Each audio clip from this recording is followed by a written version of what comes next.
Hello everyone, and welcome to another episode of Dammit Jim's Gun Info.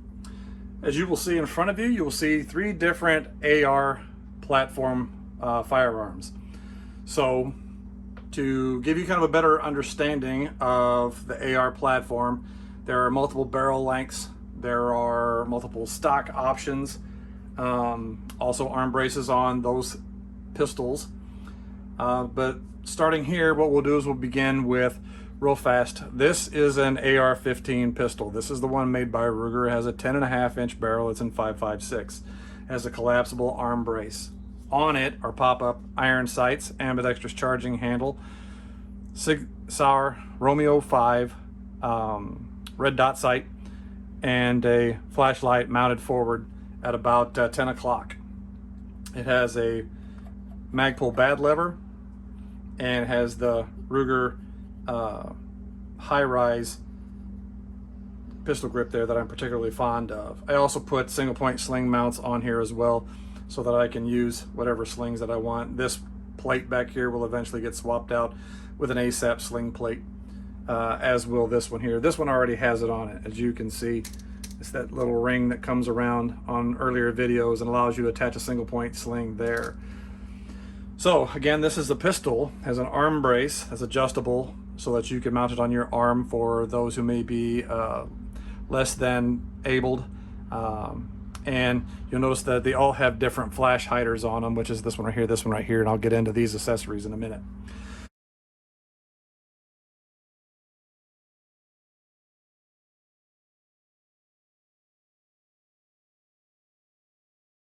So this is a 16-inch AR-15 with a MAGPUL Mo grip, backup MAGPUL sights, again ambidextrous charging handle.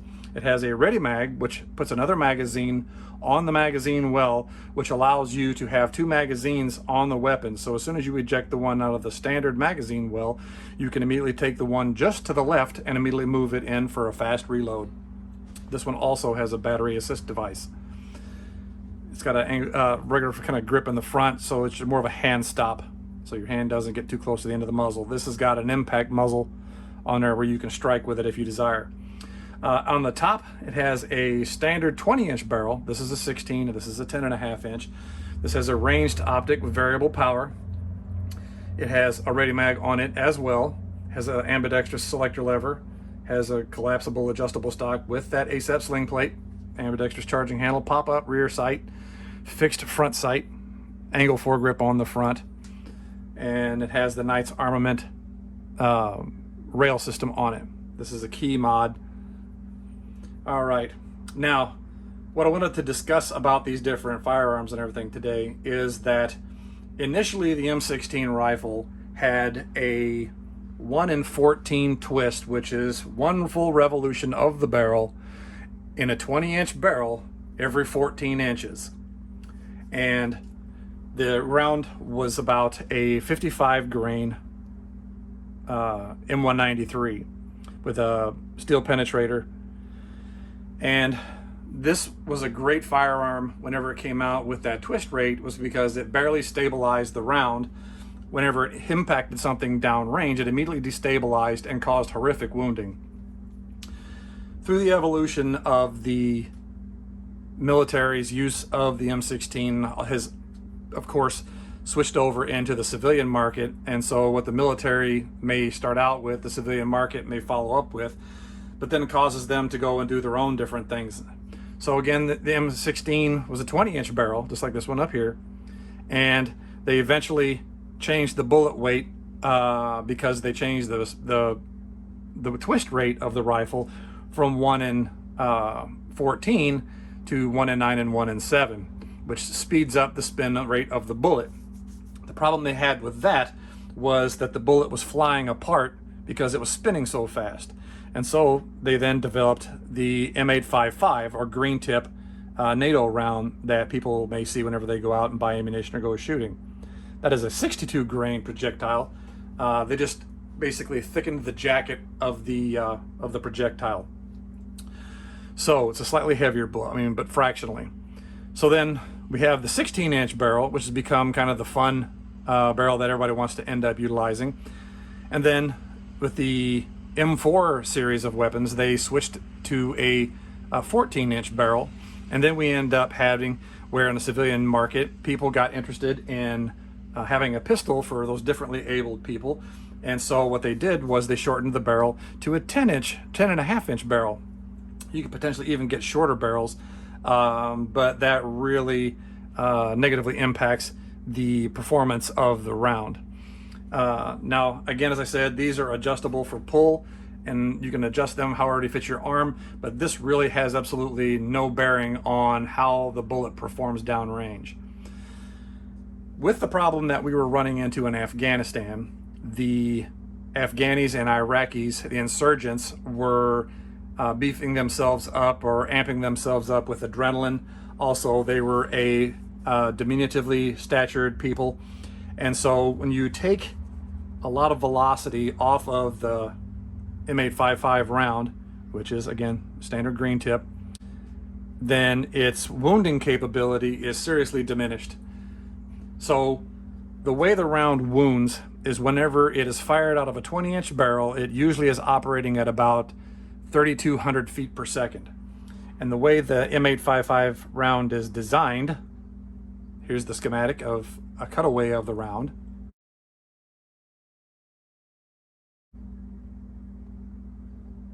Whenever the round would impact with a 20-inch barrel and 3,200 feet per second, the little air pocket in the nose would cause the nose of the round, because of the velocity, to deform, which would cause the bullet to immediately yaw or fragment into the target, causing wounding. When you start cutting barrel length off, the damage to the nose of the bullet is seriously diminished, so it doesn't cause it to yaw or fragment as it would normally do out of a slightly larger barrel. And then on top of the insurgents being on adrenaline and other drugs, this was not causing them to stop the fight and be taken off the fight as a wounded individual. They would continue to fight until they either bled out eventually or received medical care or were just straight out killed. So realizing that, the military has devised a new round, which is the M855A1, which is still a 62 grain bullet, but it has an enhanced penetrator, as you'll see in this picture right here.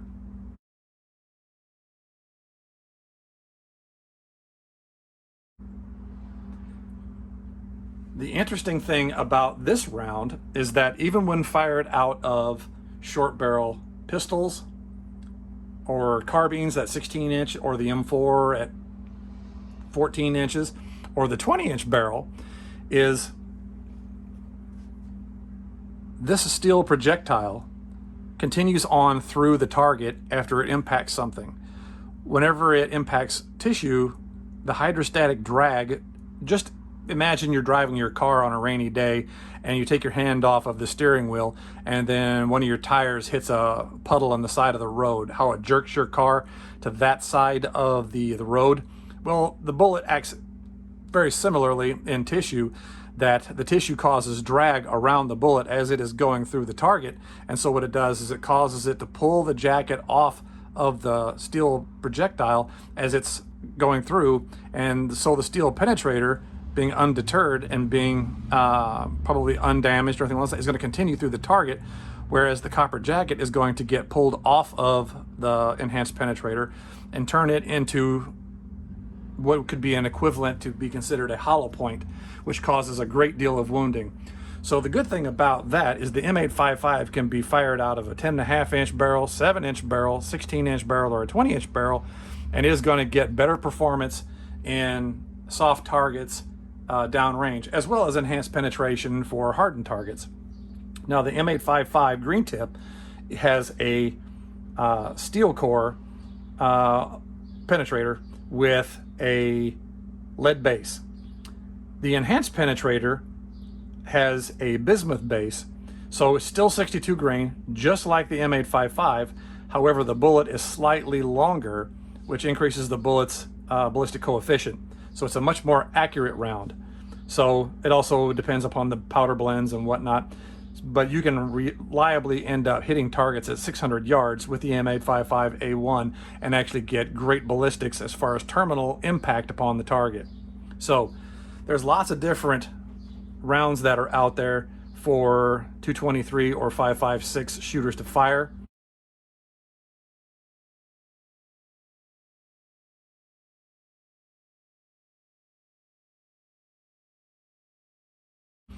And the different calibers that are out there as far as performance is always going to end up depending upon your bullet weight. It's going to depend on your barrel twist rate, which is why earlier in one of my videos I said find out what your barrel spin rate is, what your barrel length is, and get several different rounds, take them out and shoot them and find out which bullet your gun likes. Some guns are going to like 55 grain, some are going to like the 62 grain, some are going to like the 77 or 79 grain. There's a huge spectrum of bullet weights for 223 and 5.56. Now, some of you might be concerned or curious as to what this is. And what this is a blast mitigation device. Now, again, what I said earlier was that the M855, the M193, and the M855A1 rounds were designed originally to be shot out of a 20-inch barrel. So the powder is designed to burn out at the 20-inch barrel point. So when you start cutting the barrels down, you're going to end up getting muzzle flash. So as you get into the M4, it's shorter than this, so you're going to have more muzzle flash than you would on this one and more than you would have on this one. When you get down here to the 10.5-inch barrel, you're going to get horrific muzzle blast because you're going to have a lot of unburned powder that is being blasted out of the front of the muzzle of this firearm that's going to burst into flame, and it's going to cause a huge muzzle flash. So now what we do here is then I got this Surefire War Comp. What I do here is this is what called a blast mitigation device. What it does, it's very similar to a suppressor. It doesn't have the internals of a suppressor. What it does is it's like a big cage and like a can that goes around where the muzzle blast would be, and it directs the muzzle blast forward so that you're going to have less of it blasting around you when you're this close to the muzzle. So again, it directs the muzzle blast forward, so you're almost shouting like a flashbang at whatever it is that you're shooting. So you're going to get a lot of blast downrange with that. To install this, you're going to basically slide it over. You'll rotate it until you have it click into the little notch. Then once it locks, there it is. Then you just turn this and it ratchets into place. There you go. And that's how you attach it. To release it, push the button and unlock it, and then you rotate it backwards and this comes right off. Now moving up here, this is what's called a blank firing adapter. What a blank firing adapter does, it allows you to shoot blanks like this out of your standard firearm with a standard birdcage muzzle brake on it. And what it does is it just slides on and then threads into place. And what it does is it causes an occlusion of the end of the barrel. Then whenever the blank is fired, the gas goes down and activates the gas system and cycles the bolt. Now, you don't want to shoot a whole lot of these because in shooting these, you're having unburned powder and burned powder going off inside of a closed system, which means that there's going to be buildup of carbon and everything inside your weapon. You're going to have to clean it more. Ask all the guys who go out to the National Training Center, also known as NTC, or other different places, whenever they have the blank firing adapters and the Miles gear, which is basically laser tag for the military to train with. The guys don't generally like to shoot too many blanks through their weapons because it causes an extensive amount of cleaning. So again, we're going to go over here real quickly. The 10.5-inch barrel, a 55 grain and a 62 grain bullet, because of the short barrel length, is going to be running at about 2,489 feet per second. The 16-inch barrel on a 55 grain is going to be moving at about 3,187 feet per second. A 62 grain will be running at about 2,992 feet per second. These are just rough approximations. Now, the reason that the 62 grain is moving slightly slower is because, of course, it's heavier and takes more oomph to get it moving down the barrel. And when we move on to the 20-inch barrel, we have the 55 grain moving at approximately 3,306 feet per second, with the 62 grain moving at about 3,100 to 3,200 feet per second. Again, heavier bullets are not going to move as fast as lighter bullets without a lot more power and everything behind them.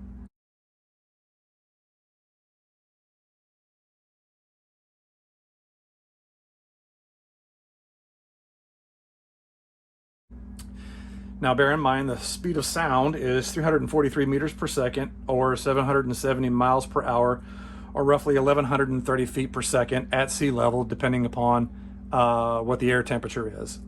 So to shoot a subsonic 5.56 round, you would end up having to more than likely have it specially loaded with a heavier projectile and downloaded on the powder so that it will fire the weapon and the bullet will not exceed 1130 feet per second, which would be the speed of sound, which would cause the supersonic crack. Depending upon your weapon and how it is tuned, the buffers might have to be adjusted inside the buffer tubes to allow your firearm to reliably cycle, because those rounds are not loaded to the standard pressure that a regular 5.56 or 223 round would be loaded to. So I'm going to put the equation for foot-pounds of energy. So bear in mind, it's whatever your bullet weight is in grains, multiply the square of the velocity of whatever it is at whatever range that the velocity is tracked, divided by 450, 437, and that will give you foot-pounds of energy upon impact at that speed for that bullet weight. Now again, bullet performance is going to be dictated by velocity, projectile makeup, bullet weight, and what's actually striking. If it strikes tissue, it's probably going to go right through. If it ends up striking bone, it's potential to ricochet. If it hits something hard like sheet metal, it may punch a hole straight through. And depending upon how thick the sheet metal is, you may or may not end up getting a ricochet from that. So again, 5.56 is a great overall round, but it does have some limitations whenever you start cutting the barrel length down. So bear that in mind whenever you actually start buying your firearms and you start buying the ammunition for your gun. Figure out what your gun likes and shoot what it likes. And shoot whatever you're wanting to get performance-wise out of your firearm. So those are just a quick overview of the AR-15 platform, and I'll put more information in the comments section. So please comment below, and please make sure you hit the subscribe button down there. And thank you very much for watching Dammit Jim's Gun Info.